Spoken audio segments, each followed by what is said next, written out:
ছাত্র জনতার তীব্র আন্দোলনের মুখে পদত্যাগ করে শেখ হাসিনা সরকারের শাসনামলে কতিপয় অসাধু ব্যবসায়ী ও প্রভাবশালী ব্যক্তিরা নামে বেনামে কত টাকা ঋণ আত্মসাৎ করেছে তার হিসাব করা হচ্ছে বলে জানিয়েছেন সরকার প্রধান ডক্টর মোহাম্মদ ইউনূস।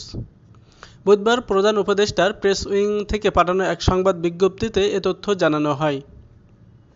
এতে বলা হয়, কিছু অসাধু ব্যবসায়ী ও প্রভাবশালী ব্যক্তিরা সাম্প্রতিক বছরগুলোতে ব্যাংকিং খাতে ব্যাপক দুর্নীতি ও প্রতারণার মাধ্যমে নামে বেনামে বিপুল পরিমাণ অর্থ আত্মসাৎ করেছেন এবং তা বিদেশে পাচার করেছেন, যার সঠিক পরিমাণ নির্ণয়ের কাজ চলমান।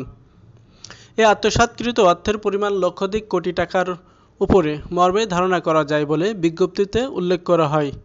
প্রভাবশালীদের নাম উল্লেখ না করে বিজ্ঞপ্তিতে বলা হয়, এ ধরনের দুর্নীতি ও অর্থ পাচারের সঙ্গে সংশ্লিষ্ট ব্যাংক ও আর্থিক প্রতিষ্ঠানসমূহ ইতিমধ্যে সংস্কার কার্যক্রম শুরু হয়েছে। এর মধ্যে ইসলামী ব্যাংক, সোশ্যাল ইসলামী bank, national bank, United commercial bank, global ইসলামী ব্যাংক, ইউনিয়ন ব্যাংকের পর্ষদগুলো পুনর্গঠন করা হয়েছে। অবশিষ্ট ব্যাংক ও আর্থিক প্রতিষ্ঠানসমূহে সংস্কার কার্যক্রম শুরু হবে।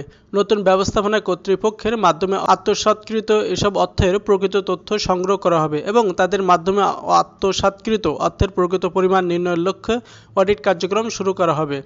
অর্থ আত্মসাৎকারীদের বিচারের প্রতি সরকারের কঠোর মনোভাব ইঙ্গিত করে প্রধান উপদেষ্টার দপ্তর থেকে বলা হয়, ব্যাংকসমূহের নতুন ব্যবস্থাপনা কর্তৃপক্ষ বাংলাদেশ ব্যাংকের বিএফআইউই, সিআইডি ও দুদকের সহায়তা নিয়ে আত্মসাৎকারীদের স্থানীয় সম্পদ অধিগ্রহণ ও বিদেশে পাচারকৃত অর্থ ফেরত আনার মাধ্যমে আত্মসাৎকৃত অর্থ পুনরুদ্ধারের কাজ শুরু হয়েছে।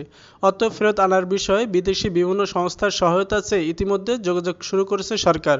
শীঘ্রই ব্যাংকিং কমিশন গঠনের কথা উল্লেখ করে প্রধান উপদেষ্টার দপ্তর থেকে বলা হয়, কমিশন সংশ্লিষ্ট প্রতিটি ব্যাংকে তদন্ত সাপেক্ষে প্রকৃত চিত্র প্রকাশ করবে এবং ব্যাংকগুলোর পুনর্গঠনের জন্য 6 মাসের মধ্যে একটি বাস্তবায়নযোগ্য রোডম্যাপ প্রণয়ন করবে। বিজ্ঞপ্তিতে উল্লেখ করা হয়, বাংলাদেশ ব্যাংক ও সরকারের লক্ষ্য হল সকল আন্তর্জাতিক মানদণ্ড পরিপালনে সক্ষম একটি শক্তিশালী ব্যাংকিং খাত গড়ে তোলা। তবে এই উদ্দেশ্য সফল করতে শুরু থেকে শেষ পর্যন্ত সময়, আন্তর্জাতিক কারিগরি সহায়তা ও অর্থের প্রয়োজন হবে। বাংলাদেশ ব্যাংক ও সরকার অর্থ আত্মসাৎকারীদের দেশি বিদেশি সম্পদ অধিগ্রহণ এবং বিদেশ হতে ফেরত এনে ব্যাংকগুলোকে পুনর্গঠনের লক্ষ্য কার্যক্রম হাতে নিচ্ছে। ব্যাংকগুলোর এই পুনর্গঠন এবং আর্থিক খাতের কাঠামোগত সংস্কার সময় সাপেক্ষ ব্যাপার।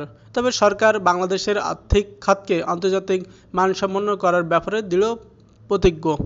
ব্যাংকগুলোর এই পুনর্গঠন এবং আর্থিক খাতের কাঠামোগত সংস্কার সময় সাপেক্ষ ব্যাপার।